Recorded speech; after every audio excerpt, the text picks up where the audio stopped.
recomendaciones para la prescripción de ejercicio, pero eso sí desde una perspectiva más de fisiología. Entonces ustedes yo sé que tienen clases sobre prescripción de ejercicio en diferentes enfermedades crónicas, así que no vamos a profundizar mucho en eso, aunque ahí al final de la presentación hay una serie de recomendaciones que ustedes pueden leer después, porque no nos va a dar tiempo de verlos en clase.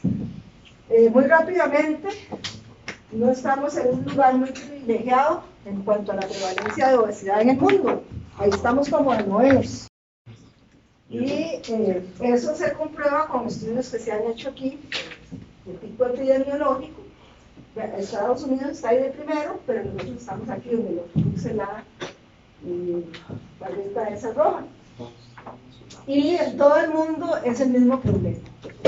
1.900 millones de adultos mayores de 18 años con sobrepeso y más de 600 millones con obesidad, que es el principal problema. El sobrepeso es un factor de riesgo para desarrollar obesidad. Hay que cuidarse mucho. Pero el problema mayor es la obesidad porque está asociada a una serie de complicaciones o lo que se llama comorbilidades, que también más adelante vamos a ver. Y no es solamente en la gente adulta, en los niños también. Gran cantidad de millones menores de 5 años. O sea, el problema es a todo nivel, la situación es a todo nivel. Entonces, hay una preocupación muy grande porque a pesar de que hay conciencia del problema, a pesar de que los países se han tomado diferentes medidas, la situación sigue avanzando de esta forma. Por ejemplo, entre el 75 y el 2014, en un mismo estudio que se siguió, se había multiplicado por 10 la prevalencia de obesidad. Entonces es muy alta. Y por lo tanto se considera una pandemia y se considera una enfermedad. Ya no es que algo estético como se veía antes, ahora está ya con una clasificación y con un número. Entonces cuando los médicos detectan o diagnostican alguna enfermedad, ponen el nombre de la enfermedad y una clasificación con un número. Bueno, ya la obesidad pues tiene un número porque ya es aceptado a nivel mundial que es una enfermedad. Estos son estudios que se hicieron aquí en Costa Rica, las encuestas, ¿verdad?, que se han hecho, que se llaman las encuestas nacionales de nutrición, que no se han vuelto a hacer que yo sepa. Y entonces, la última que encontré era del 2008-2009. Y las barritas de colores, entonces, son los diferentes años en los que se ha hecho. Cuando no hay barrita es porque no se estudió ese grupo de edad. Por ejemplo, aquí falta la del 2009, ¿está? Pero entonces vemos que va en incremento en cualquier grupo de edad, y tanto en hombres como en mujeres. Entonces vamos para arriba. Hace poco, relativamente poco, una compañera, Georgina Gómez, de bioquímica, también hizo un estudio y, bueno, comprobamos este problema. Es que van los porcentajes: 73% de las mujeres, 63% de los hombres, y si las personas son mayores de 50 años, 82% de prevalencia de sobrepeso y obesidad. Entonces es muy alto el porcentaje, muy, muy alto, y confirma lo que vimos antes en las estadísticas mundiales. Esta es la circunferencia de la cintura, o la circunferencia abdominal, digamos, que ya no se le está llamando tanto la cintura en esa época, sí, pero la circunferencia abdominal. Hay diferentes clasificaciones, nosotros usamos las de los japoneses, más de 102 centímetros en los hombres y más de 88 en las mujeres. Ustedes en el laboratorio de composición corporal la van a medir. Y resulta que lo mismo, ¿verdad? Los porcentajes son muy altos y aquí tenemos el problema de que hay dos tipos de obesidad. Básicamente, una que es subcutánea, o sea que la acumulación de grasa es debajo de la piel, que es lo que hace las llantitas y todo eso, ¿verdad?, que ustedes miden con el caliper. Y otra es la obesidad visceral, que también se le llama central o intraabdominal. Y la forma más económica de medirla es por medio de la circunferencia abdominal. O sea, tomando una cinta métrica calibrada, ojalá no de esas de costurera, ¿verdad?, una cinta métrica que está diseñada para medir la circunferencia de la cintura.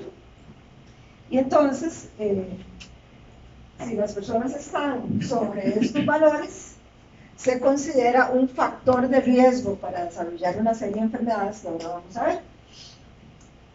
Y entonces, de nuevo, los porcentajes, esto está actualizado, altísimos, ¿verdad? Más en las personas mayores. Y también hay una alta prevalencia en las mujeres, como vemos aquí en la encuesta nacional de hogares, es la mujer la que tiene la mayor alteración. Decía que en la niñez también está sucediendo lo mismo, entonces aquí de nuevo están las estadísticas mundiales y los niños de Costa Rica están por aquí. También un lugar muy bueno. En cuanto a eso, un estudio que hizo el Ministerio de Educación, se ve que si sumamos sobrepeso y obesidad, pues llega al 34% de los niños, que también es muy alto para ser niños. Y básicamente se ha atribuido la obesidad en los niños a un desequilibrio entre la ingesta de alimentos y el gasto energético. Y es muy difícil porque se necesita mucho más educación, sobre todo en los padres de familia y en las escuelas, porque primero, por ejemplo, nosotros hicimos un estudio a nivel nacional hace años, les digo cuándo para que no se asusten, hace muchos años, y tuvimos una reunión con el Consejo Nacional de Educación para ver si se regulaba, porque la medición era de todos los factores de la aptitud física, ¿verdad? Dentro de los cuales estaba la composición corporal, que la medimos con calipers, la grasa corporal, y también medimos lo que comían los chiquitos, se hizo en las escuelas y colegios de todo el país. Y resulta que desde esa época detectamos que en las zonas de las escuelas, colegios o lo que vendían ahí en los alrededores, la alimentación era muy mala, no era tanto ni en la casa. Y en esa época se dijo que no se podía modificar eso, ahora sí pareciera que hay algo de modificación de esas cosas. Pero entonces tenemos el problema en las instituciones educativas, tenemos el problema en las casas, porque las mamás les meten en las loncheras a los papás cosas como fresquitos de azúcar muy azucarados de cajita, ¿verdad? Una galleta o algo así. Y además, las recompensas que se le dan a los niños es llevarlos a McDonald's. Entonces, tenemos que los niños están comiendo cosas poco saludables y sí, ya está analizado que si los niños desarrollan sobrepeso y obesidad, como adultos, van a ser iguales o peores. O sea, ya si desde la niñez se desarrolla obesidad, luego es muy difícil revertir esa situación. Entonces, claro que hay ejemplos de que sí lo logran, ¿verdad? Pero de nuevo, las personas tendrían que modificar sus hábitos de alimentación y además ser un poco más activos. Bueno, generalmente, aunque hay muchos factores que influyen en el balance energético que se llama, o en el equilibrio energético, ese equilibrio se expresa así. De un lado está la ingesta de alimentos o la ingesta de energía, y del otro lado de la balanza está el gasto energético, que sería básicamente actividad física. Ya sabemos que el gasto energético diario incluye tasa metabólica basal y actividad física, lo que uno se come, pero eso es muy poco porcentaje del gasto energético. Y entonces, de lo que trata este artículo, que es muy bonito, ahí se les pongo una referencia por si van a trabajar con obesidad, es muy bonito leerlo, está publicado en una revista muy prestigiosa. Dicen que la cosa no es así tan fácil como solo esto, ¿verdad? Porque entonces, inclusive una nutricionista puede hacer un análisis de la dieta de la persona, saber cuánto es la ingesta, y ustedes pueden diseñar un programa para ver cuánto es el gasto. Pero esa ecuación no da, o sea, no es tan fácil, ¿verdad? Aunque sí se sabe que estos dos factores son los principales responsables de la obesidad, el asunto es mucho más complejo, ¿verdad? Entonces ellos en este artículo lo clasifican de esta forma. Entonces voy a decirlo muy rápido. Muchas son situaciones socioculturales que hacen que la gente esté sobrealimentándose, dice aquí. están ingiriendo más energía de la cuenta por simplemente por cuestiones culturales. Por ejemplo, a veces en un pueblo, hay un pueblo en México que toman solo Coca-Cola, por ejemplo. Entonces es una cuestión más sociocultural. También en las costumbres en el hogar, a veces ustedes ven que mamá, papá y chiquitos todos son obesos, ¿verdad? Y eso es parte de la situación de que podría ser falta de conocimiento, podría ser presión de los papás hacia los niños, porque son los que les dan los alimentos, ¿verdad? Podría ser que haya algún factor, porque aquí es donde se vuelve un poco complejo el asunto, porque a veces hay factores que la persona no puede controlar voluntariamente, que pueden estar afectando la alimentación, el apetito o la saciedad. Entonces, que la persona siempre tenga hambre, por ejemplo, o que haya trastornos emocionales o situaciones. Todos sabemos que a veces en situaciones de estrés o de ansiedad, algunas personas ingieren alimentos, a veces chocolate, dulces, helados, etcétera, ¿verdad? Cosas que son hipercalóricas.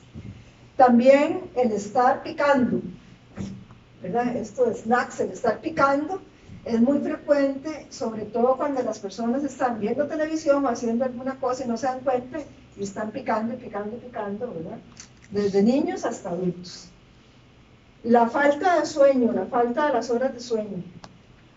Esto, aunque está en la sobrealimentación, en realidad debería estar en todos los puntos estos, porque ya está bien estudiado que si la persona no duerme la cantidad de horas que se ha recomendado, que es alrededor de 8, eso va a depender de la edad, digamos que 8 horas, eso trastorna los ritmos circadianos. Nosotros tenemos relojes fluorescentes que determinan ritmos infradianos, todos los que ustedes estudiaron, ¿verdad?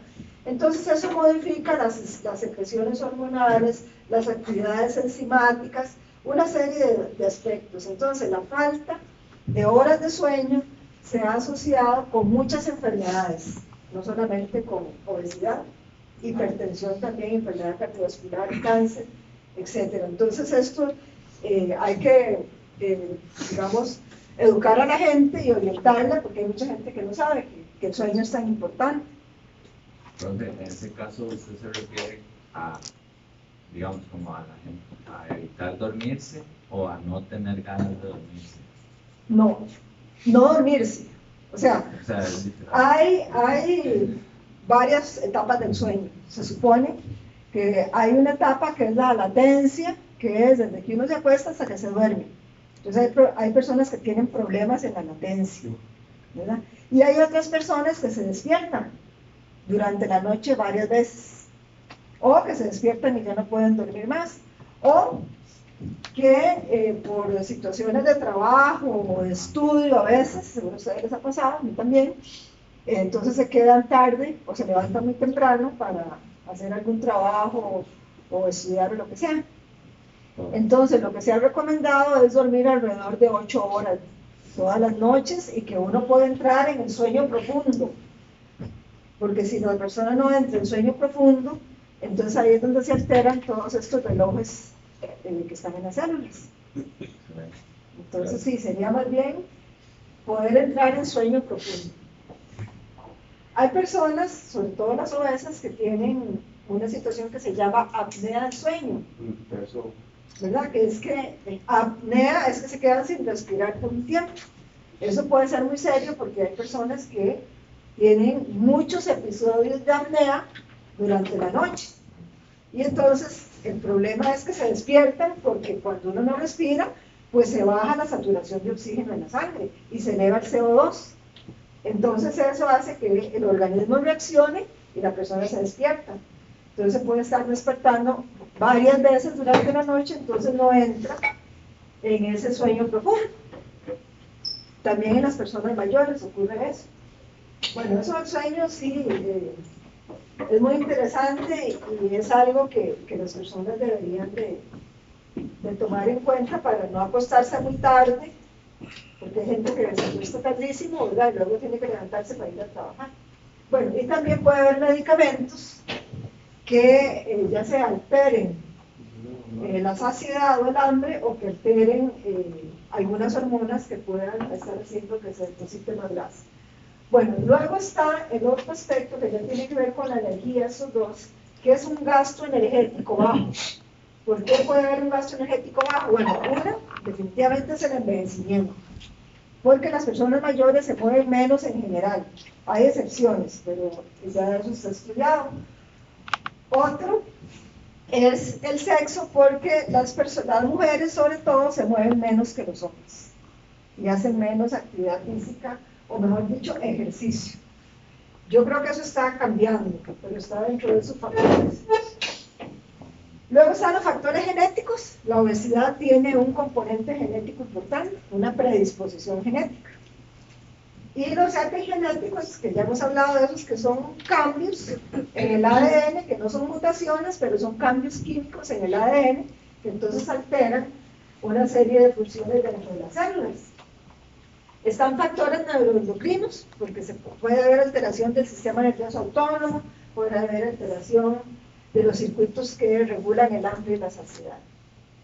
Y eso entonces puede hacer, inclusive, estaba leyendo un estudio que hicieron, donde en algunas personas hay cambios en neurotransmisores que los hacen bajar las ganas de moverse, de hacer actividad física, no de ejercicio, sino actividad física. Quieren estar como sentados todo el día, algunos hasta acostados, ¿verdad?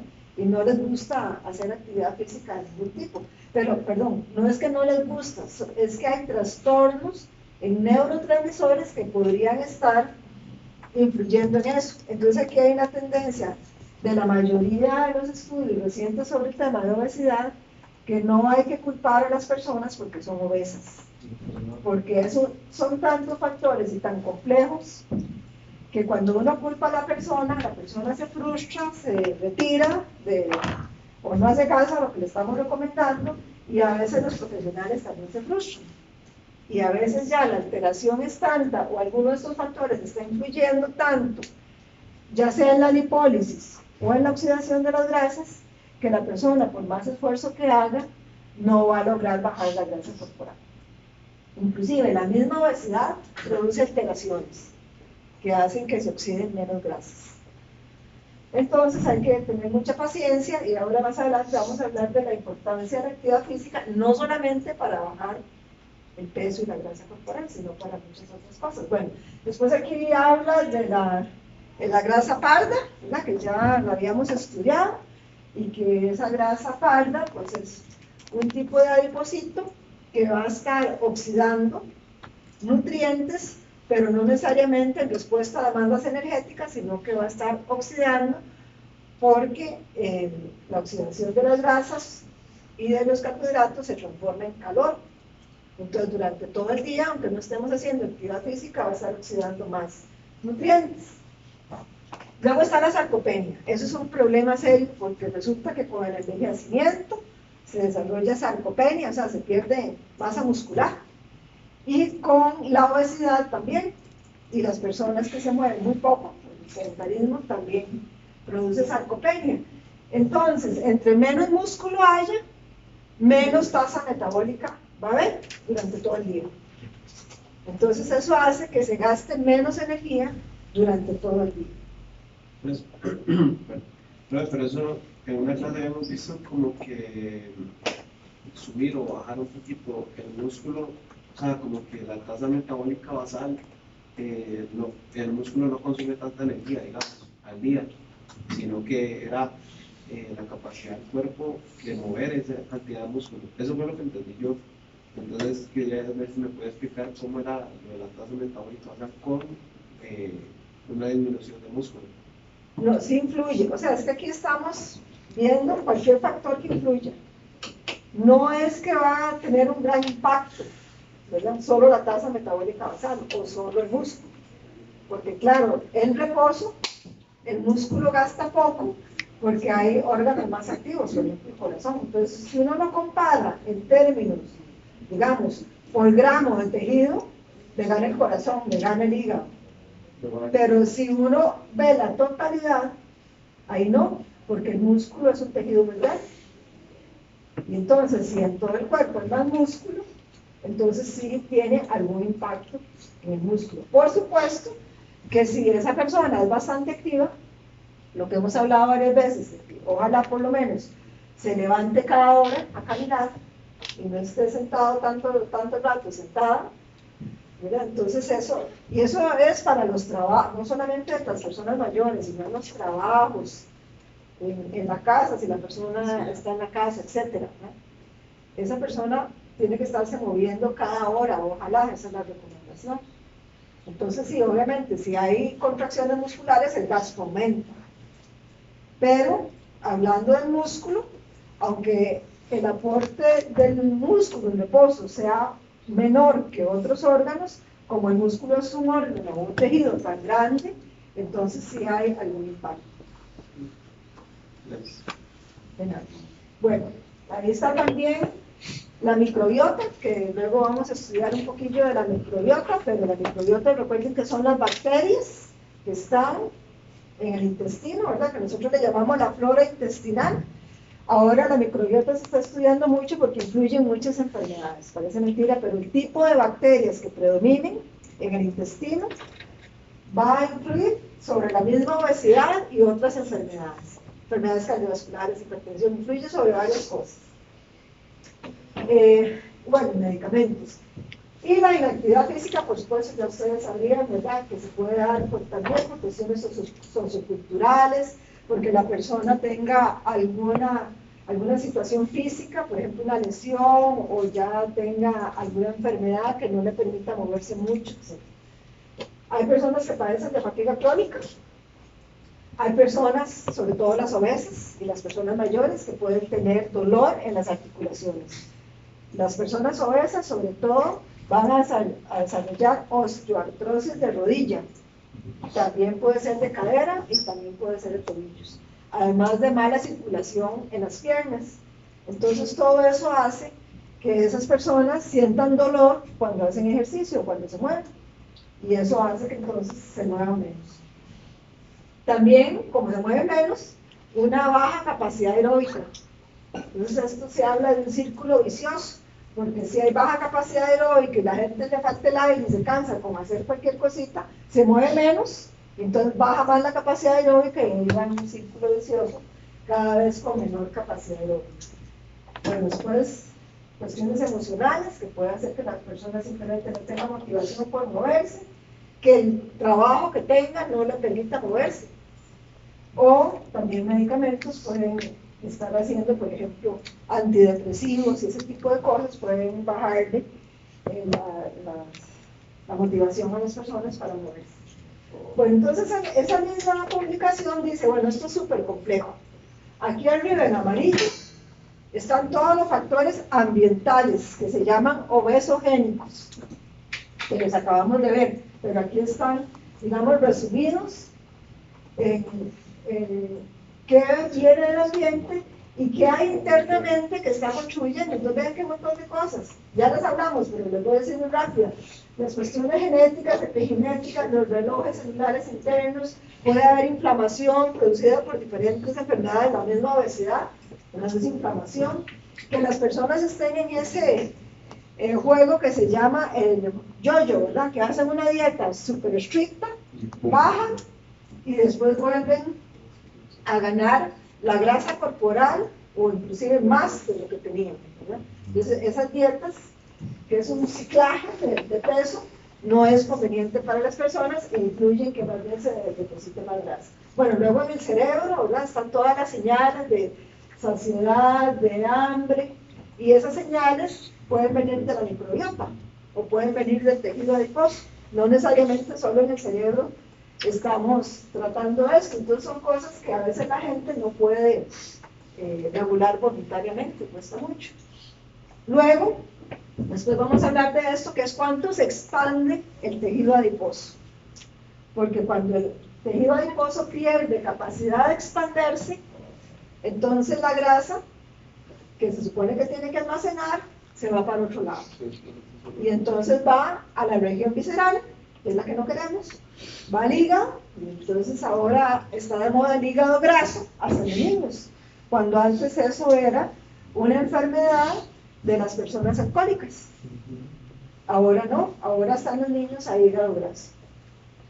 Bueno, entonces, ¿cuánto se puede expandir el tejido adiposo? ¿Cuánto se pueda, entonces, hipertrofiar el adipocito? Cuando se deposita grasa en el adipocito, se hipertrofia. Y además, ¿cómo se distribuye esa grasa? Que es lo que les estoy explicando. Si se satura el tejido adiposo subcutáneo, esa grasa comienza a desbordarse hacia otros tejidos. Bueno, ya hablamos de los dolores, la resistencia a la insulina influye en esto, que lo vimos en la clase pasada, la microbiota, las adicciones, la sarcopenia y enfermedades psiquiátricas. Entonces ven que es muy complejo en realidad, porque hay factores internos biológicos y fisiológicos que pueden influir en esto, que están fuera de la voluntad de la persona. Bueno, también, con base en todo eso que les estoy diciendo, entonces se han descrito fenotipos metabólicos.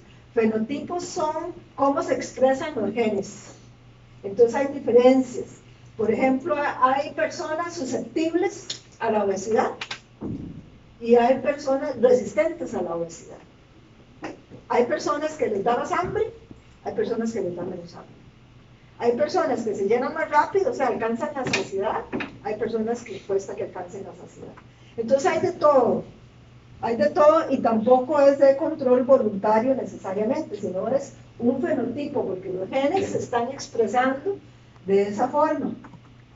Por ejemplo, hicieron un estudio en ratas, porque entonces eso ya no es voluntario, sino que las ratas están ahí. Entonces pusieron a un grupo de ratas a comer una dieta hipercalórica, alta en grasas.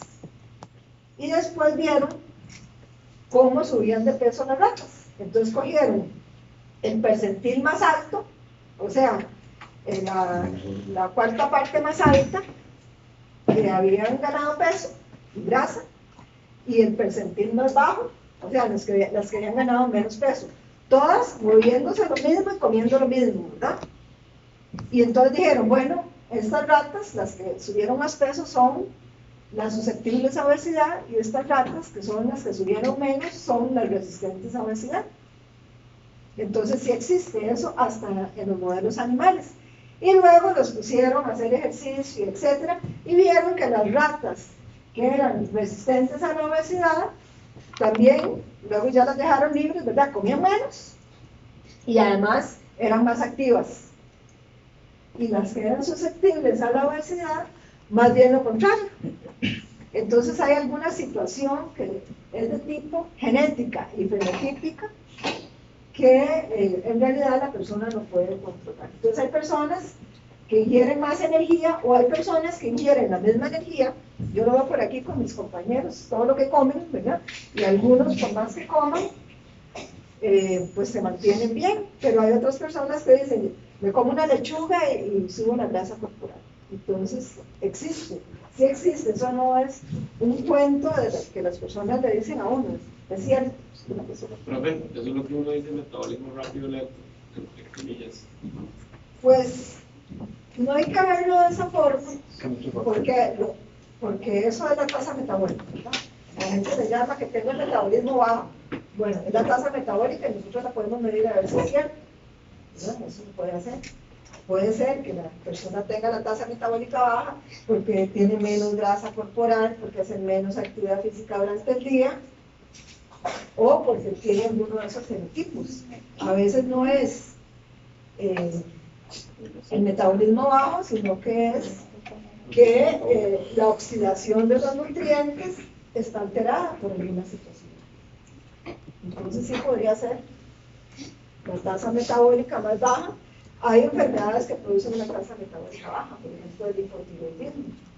Pero entonces la gente va y se hace un examen de la tiroides, que además es carísimo. Por hipotiroidismo, la obesidad es poquísima. O sea, y además el hipotiroidismo se detecta y se trata, porque las personas no pueden vivir con hipotiroidismo.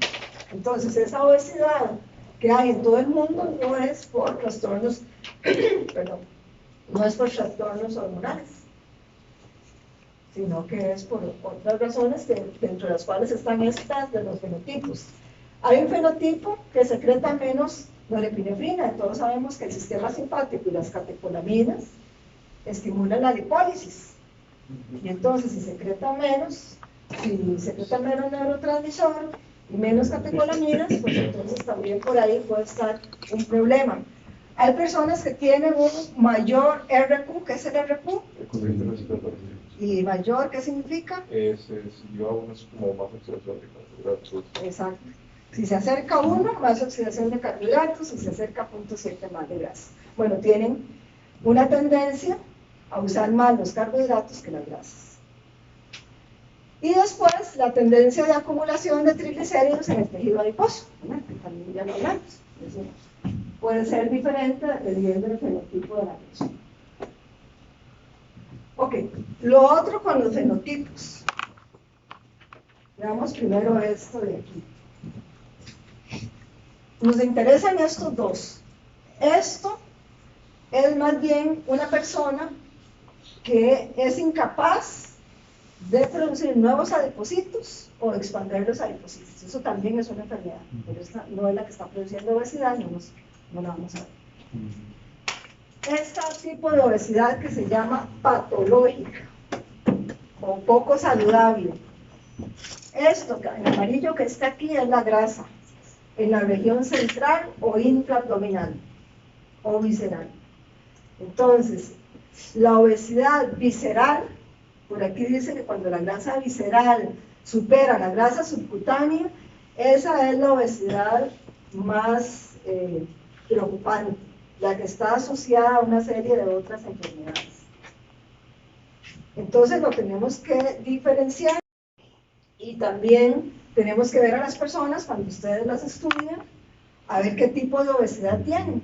Porque si tienen obesidad subcutánea, aquí está debajo de la piel la grasa, esa no es tan problemática, esa es más estética, porque a nadie le gustan las llantitas, entonces no es tan problemática para la salud. De hecho, muchas personas con obesidad subcutánea, hay un estudio que más bien tenían ese tejido adiposo liberaba sustancias antiinflamatorias. O sea, no es que sea buena, ninguna obesidad es buena, ¿verdad? Y además a las personas no les gusta. Nada más que uno afecta más a los... Nada más que este tipo se llama patológica, porque sí está asociada a una serie de enfermedades que ahora vamos a ver. Y esta no es tan patológica. Entonces eso también lo tenemos que diferenciar y explicarle a la gente, porque viene que la gente realmente, emocionalmente, se ve afectada por esa situación. Más si la obesidad ha sido desde la niñez, porque entonces hay bullying en la escuela y etcétera, ¿verdad? Entonces se ven muy afectados. Bueno, aquí está lo mismo. Esta de aquí, la de este lado, sería la obesidad subcutánea. Entonces aquí lo que se ven son las llantitas, ¿verdad? Pero en realidad la obesidad subcutánea es en todo el cuerpo, de la piel, de las piernas, los glúteos, la región abdominal, la cara, todo, ¿verdad? Entonces esa es la subcutánea. Aquí está ejemplificada la región abdominal para compararla con esta. La visceral. Esta es la visceral, ¿ves? Entonces la grasa está en la región intraabdominal. Y esta es entonces, aquí tenemos los adipocitos. Estos son adipocitos hipertrofiados, porque hay más grasa subcutánea acumulada de la cuenta, ¿verdad? Entonces, donde se acumulan más triglicéridos, el adipocito se expande, o sea, se hipertrofia. Hay un poco de hiperplasia también, sobre todo si la obesidad es desde la niñez, o sea que hay nuevos adipocitos formándose ahí. Pero hay buena irrigación de los adipocitos. Y en los tejidos hay macrófagos, que son células que defienden, ¿verdad? Defienden de microorganismos, etc. Bueno, aquí hay macrófagos, unos pocos, y hay una buena irrigación del adipocito, que a nosotros nos interesa porque la irrigación es lo que hace que lleguen ahí todas las hormonas lipolíticas, ¿verdad? Y también trasladen los ácidos grasos libres hacia los otros tejidos para que se oxiden, ¿verdad? Entonces, una buena irrigación es necesaria. Entonces, como les explicaba antes, este tipo de tejido adiposo más bien libera adipoquinas. ¿Se acuerdan que ahora casi todos los tejidos liberan sustancias a la sangre? Bueno, en este caso, adipoquinas, o sea, son sustancias que libera el tejido adiposo a la sangre y que pueden actuar a distancia, ¿verdad? Como hormonas. Entonces, esta adipoquina sí no la vamos a aprender, esta nada más, que es la más estudiada y que es beneficiosa, y se llama la adiponectina. La libera el tejido adiposo subcutáneo y protege contra inflamación, protege contra diabetes y contra todas las enfermedades, esas inflamatorias que ustedes van a estar viendo en esta unidad de las enfermedades crónicas. Dos preguntas. La primera era que si la grasa tenía alguna tendencia o algo así de que fuera subcutáneo o visceral, digamos. ¿Qué hace que en algunas personas se llama visceral? Esos fenotipos que se expresan, que vimos antes. Es como, digamos, qué suerte, variabilidad de las personas, unos van a tener Bueno, más. sí, suerte sí, porque, ¿verdad? Hay gente que no le gusta tener mucha grasa acumulada en el abdomen y no solo no le gusta, sino que es perjudicial. Entonces, sí, yo diría suerte, pero no, eso tiene una explicación a nivel de cómo se están expresando los genes y cuál es entonces la predisposición de esa persona. Y además, eso, si tiene esa tendencia a la persona, hay que combatirla. Y más adelante vamos a hablar de eso. Bueno, entonces, de este otro lado está la obesidad patológica o la obesidad visceral, o también en algunos textos aparece como central. Vean los adipocitos, también hipertrofiados, ¿verdad? Porque ahí hay acumulación de grasa, pero más macrófagos, y además diferentes aquellos. Estos son macrófagos M1, que son macrófagos que liberan una serie de sustancias inflamatorias que afectan al mismo tejido adiposo, o sea, inflama, produce muerte, aquí se ve como unas cosillas, que es muerte de los adipocitos. Entonces pierden la capacidad de expandirse porque esas células mueren, ¿verdad? Y además hay menos irrigación, entonces es un tejido adiposo con baja disponibilidad de oxígeno, baja disponibilidad de las hormonas lipolíticas, ¿verdad? Y además cuesta que se trasladen los ácidos grasos hacia otros sectores para que se oxiden. Entonces, cuando no hay traslado de ácidos grasos, el ácido graso vuelve a entrar al adipocito y se reesterifica, o sea, vuelve a formar triglicéridos. Entonces, aquí estamos en una situación que cuando ya la persona desarrolló este tipo de obesidad, hay que tener mucha paciencia porque ya va a ser más difícil combatirlo. ¿Okay?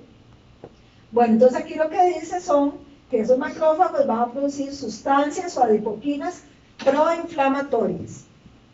¿Cuáles son proinflamatorias? El factor de necrosis tumoral, que ya lo hemos visto en otras ocasiones, en conjunto con la IL-6. Y yo sé la pregunta de siempre, la IL-6, si la habíamos visto que el músculo la secretaba y que tiene algunos efectos positivos, sí, pero en conjunto con el factor de necrosis tumoral liberado por el tejido adiposo, es un indicador de inflamación. ¿Okay? Y hay otras citoquinas que no vamos a estudiar, que son inflamatorias, por ejemplo, la leptina, la persistina y otras. Hay muchas, en realidad aquí no están todas. Nosotros nos vamos a aprender el factor de necrosis tumoral, porque ya lo hemos estudiado, y la IL-6. No, la otra isoforma, la 18. Ajá, también. Sí, hay varios, en realidad aquí no están todos. Y desgraciadamente, se reduce la liberación de adipoquinas antiinflamatorias como la adiponectina. Y entonces eso va a favorecer inflamación no solamente en el tejido adiposo, sino en muchos otros tejidos, y por eso la obesidad abdominal está relacionada con hipertensión, resistencia a la insulina, diabetes, cáncer. Aquí no están todas tampoco. Aquí dice síndrome metabólico, entonces ya sabemos que son todas esas. Alteraciones de los lípidos, etc. ¿Alguna pregunta? Entonces hay que saber diferenciar, porque tenemos que ponerle más atención a la gente con obesidad visceral y a la gente que tiene obesidad subcutánea, decirle, bueno, sí, vamos a tratar de bajar la grasa corporal, pero no es algo tan urgente ni que hay que ejercer tanta presión sobre la gente. Ajá. Yo, digamos, sí, ambos tejidos adiposos, las dos situaciones, generan hipertrofia del adipocito. Así. Pero digamos, lo que sí me queda, que me tiene como así como bateando, que es el porqué de mayor irrigación en la subcutánea que en la adiposa, bueno, que en la visceral, pero en ese tipo, en la patológica y en la... Sí, sí. Es que las mismas sustancias inflamatorias y todo el medio en que está desenvolviendo este tejido Ajá. contribuye con que haya capilares que, así como nosotros podemos aumentar el número de capilares, que ustedes vieron que es una adaptación al entrenamiento, también se puede disminuir. Entonces, si disminuyen los capilares, se disminuye el flujo sanguíneo al tejido adiposo. Cuando decía sustancias inflamatorias o bueno, lo contrario, era lo que usted dijo que era que los triglicéridos subían los eritrocitos y aumentaban su tamaño, no era eso. Es que no tengo muy claro qué era lo de sustancias proinflamatorias. Las sustancias proinflamatorias son estas que dije aquí. El factor de necrosis tumoral y la IL-6, que son las que les digo que se aprendan, como para tener las dos más famosas. Hay otras, muchas otras, inclusive que aquí no están. Esta la liberan este tipo de macrófagos M1, que son los que, eso se llama infiltración, o sea que llegan ahí al tejido adiposo y lo inflaman, y producen las sustancias inflamatorias que van a la sangre, y entonces producen inflamación en otros tejidos. Sí. Y lo otro que dijo, no lo entendí muy bien, pero los triglicéridos se sintetizan dentro de los adipocitos. Es que le entendí algo de glóbulos rojos que no sé qué era. Sí, no sé. Pero los glóbulos rojos no. Profe, una pregunta, ese tipo de inflamación que producía, ¿verdad? ¿Es por un momento, por hacerlo, digamos, un tumor específicamente, o por infección, o digamos, porque el cuerpo se vuelve más susceptible al golpe? No. Porque digamos, el tipo de inflamación. Inflamación es en el tejido, no es que uno le va a dar ahí una pelota a alguien, no, ni es por lesión ni nada de eso, sino que esas sustancias se liberan, van a la sangre, y como la sangre lleva todo por todo el resto del cuerpo, ¿verdad? Hola, yes. Claro. Chicos, chicas, yo les mandé un correo. Se expanden más, pasan a otros sectores. Sí. No necesariamente tiene que ocurrir eso, pero eso es una de las causas. Sí, es un factor de riesgo. Bueno, entonces aquí está lo mismo, nada más que hay personas que comen parecido y los factores genéticos, hormonales y todo lo que acabamos de ver, los fenotipos, puede ser que acumulen grasa en la región subcutánea o que acumulen grasa en la región intraabdominal. Cuando acumulan grasa aquí, generalmente acumulan más grasa en el hígado, todo eso amarillo es la grasa, más grasa en el hígado, alrededor del corazón, en los mismos músculos, más grasa. Entonces esas personas tienen ese problema, mientras que aquí arriba, los que acumulan grasa subcutánea, acumulan menos grasa también en otras regiones del cuerpo, ¿no? Entonces, esta es la problemática. Y por supuesto, tenemos que influir sobre el balance energético para combatir eso. Digamos, hay personas que, o sea, que retienen grasa en diferentes zonas. Digamos, podría haber una... No es que requieren, es que se les deposita ahí. Ajá. Por alguna razón, ¿verdad? Entonces, que es genética, es una predisposición. Ajá. Entonces, digamos, mi duda es si habría alguna persona que su grasa se deposite tanto de forma subcutánea como... Ah, sí, ¿verdad? Sí, lo que preguntaba la compañera, a veces inclusive primero subcutánea y después intraabdominal, o a veces van en común. De hecho, la mayoría de las veces la obesidad implica un poco de las dos cosas. Bueno, entonces eso sería un equilibrio energético positivo o balance energético positivo, que es cuando se acumula grasa, porque estamos entonces con un desequilibrio a favor de la ingesta energética o a favor de del bajo gasto energético. ¿Ok? Entonces, esto es lo que les decía de ese equilibrio energético dado por ingesta energética versus gasto energético. Dice que arriba, pero la pantalla no, eso está mal puesto. Bueno, aquí dice gasto energético arriba, abajo. ¿Cuál es el gasto energético? Pues ya sabemos, actividad física, sedentarismo y ejercicio. ¿Ok? Y la ingesta, todo lo que sabemos de los alimentos hipercalóricos, etc. Bueno, entonces, como les explicaba, una de las razones más frecuentes de obesidad central o visceral es que se sature el tejido adiposo o haya incapacidad de expansión del tejido adiposo.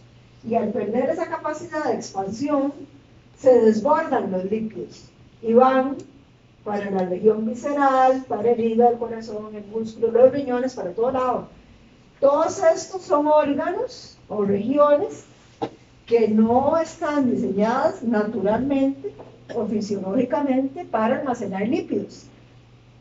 Y entonces, cuando almacenan lípidos, ahí mismo se produce inflamación también, y hay lo que se llama lipotoxicidad, que ya lo vimos en la clase pasada, ¿verdad?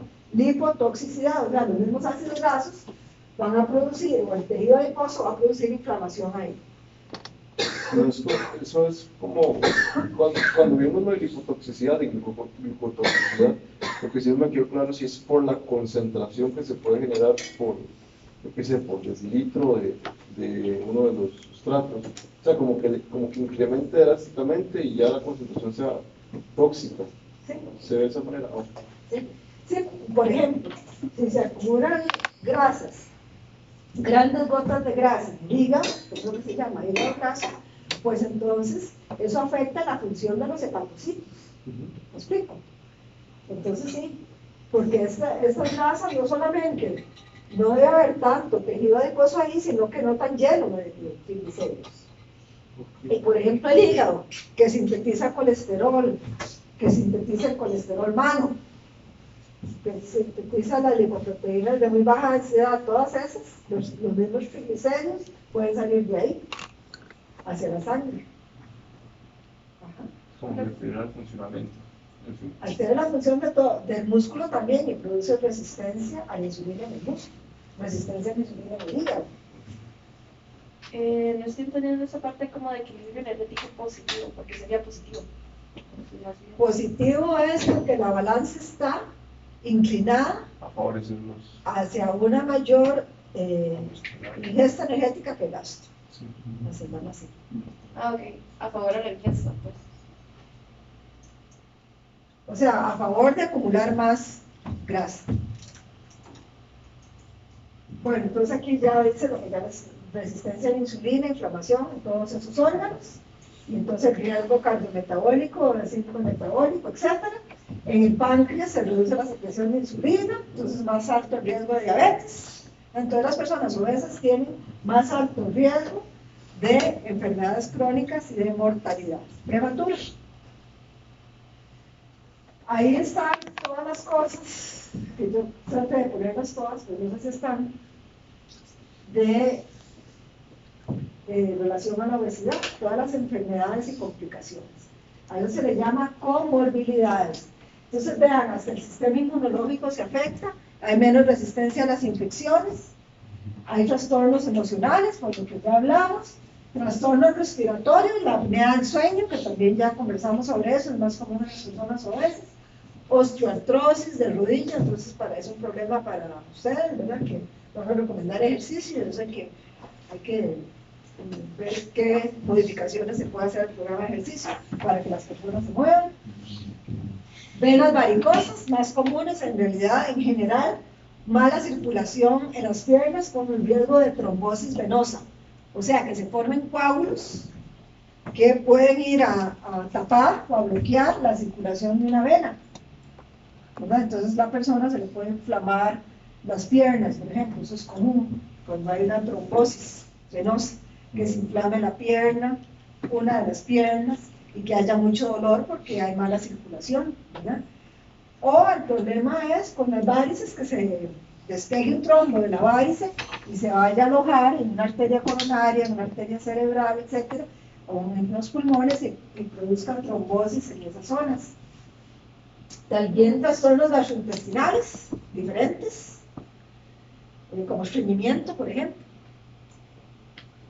y hígado graso, que ya lo hablamos, hemorroides, reflujo gastroesofágico, con una gran presión intraabdominal. Y luego, riesgo de muchos tipos de cáncer diferentes. Y a aquel lado no lo voy a explicar porque ya lo sabemos, ya vimos el síndrome metabólico, la enfermedad cardiovascular y todo eso. Entonces, en realidad hay muchas condiciones que afectan la calidad de vida de esas personas. Disminuye la calidad de vida y produce muerte prematura. Por eso la Asociación Médica Americana desde 2013 la reconoció como una enfermedad, ¿verdad? Porque en realidad produce muerte prematura. Y lo llamó así, esa es una definición que ellos pusieron en ese comunicado, un estado patológico multimetabólico y hormonal. O sea, es una enfermedad. ¿Quién me iba a preguntar, perdón? No, pero todo bien. ¿Todo bien? Ok, no, vamos a ir al recreo.